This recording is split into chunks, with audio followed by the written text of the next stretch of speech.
বাংলাদেশ ইসলামী ছাত্র শিবির দেশের রাজনৈতিক অঙ্গনে প্রভাবশালী ছাত্র সংগঠন হিসেবে সবসময় এই সংগঠনটির নাম উচ্চারিত হয়। ক্ষমতায় থাকুক বা ক্ষমতার বাইরে জামায়াত ইসলামীকে নিয়ে যতটা আলোচনা হয়, ছাত্র শিবিরকে নিয়েও তার কম হয় না। এটি জামায়াত ইসলামের ছাত্র সংগঠন। ছাত্র শিবিরকে দেশের তৃতীয় বৃহত্তম ছাত্র সংগঠন হিসেবে বিবেচনা করা হয়। তবে কার্যক্রম ও কৌশলের কারণে সংগঠনটিকে অনেকেই এড়িয়ে রাখেন। যে কেউ চাইলেও ছাত্র শিবিরে ঢুকে যেতে পারে না। মেধা ও যথেষ্ট যোগ্যতার ভিত্তিতে এবং নিয়মতান্ত্রিক ভাবে তারা ছাত্রদেরকে নিজেদের দলে নেয়। আলোচনার পাশাপাশি এই সংগঠনটিকে ঘিরে সমালোচনা হয়। কিন্তু কিভাবে ছাত্র শিবির প্রতিষ্ঠা হয়েছিল সেটা অনেকেই জানেন না। বাংলাদেশ ইসলামী ছাত্র শিবিরের পূর্বের নাম ছিল পাকিস্তান ছাত্র সংঘ।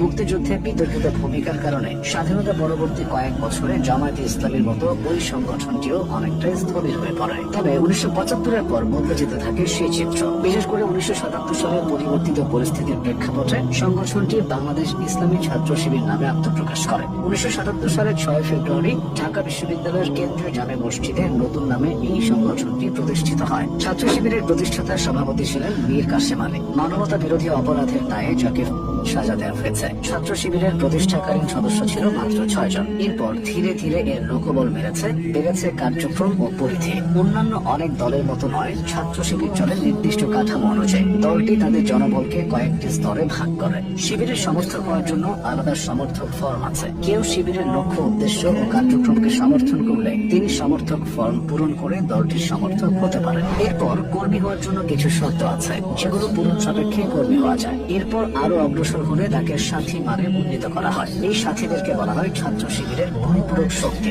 নিষ্ঠার সাথে এবং সুচারুরূপে দায়িত্ব পালন করলে এখান থেকে সংগঠনের প্রথম সারি তথা সদস্য পর্যায়ে পৌঁছানো যায়। বাংলাদেশের অন্য কোনো রাজনৈতিক সংগঠনে এমন শক্ত কাঠামো ও ভিত নেই বললে চলে। ছাত্র শিবিরের সমালোচনা করা ব্যক্তিরাও এ বিষয়ে দ্বিমত করেন না। ছাত্র শিবিরের মতে সাংগঠনিক সুবিধার জন্যই জনশক্তিকে এভাবে বিভিন্ন পর্যায়ে বিভক্ত করা হয়। দলটি মনে করে এটি কোনো শ্রেণী বিভাগ নয়, বরং আদর্শ কর্মী তৈরির বৈজ্ঞানিক পদ্ধতি। শিবির সদস্যরা তাদের সংগঠন পরিচালনার অর্থ কর্মী, সাথী, সদস্য এবং শুভাকাঙ্ক্ষীদের নিকট থেকে মাসিকভাবে আদায় করে। তাদের সাংগঠনিক প্রকাশনীর মুনাফা ও শরীয়ত অনুমোদিত অন্যান্য খাত হল আয়ের অন্যতম উৎস। তরুণ ছাত্রদের কাছে পৌঁছাতে ছাত্র শিবিরের প্রকাশনা বিভাগ গুরুত্বপূর্ণ ভূমিকা পালন করে। প্রকাশনার ক্ষেত্রে দলটি সবসময় গুরুত্ব দিয়ে আসছে। দাওয়াতি কার্যক্রম, উপহার আদান প্রদান এবং বিনোদন চর্চায় দলটির প্রকাশনা সামগ্রী অনেক ক্ষেত্রে স্কুল পড়ুয়া ছাত্রদের আকৃষ্ট করে। এসব প্রকাশনা সামগ্রীর মধ্যে রয়েছে বৈচিত্র্যময় ক্যালেন্ডার, বিভিন্ন বিষয়ে অসংখ্য সিডি, ডিভিডি ও ক্যাসেট,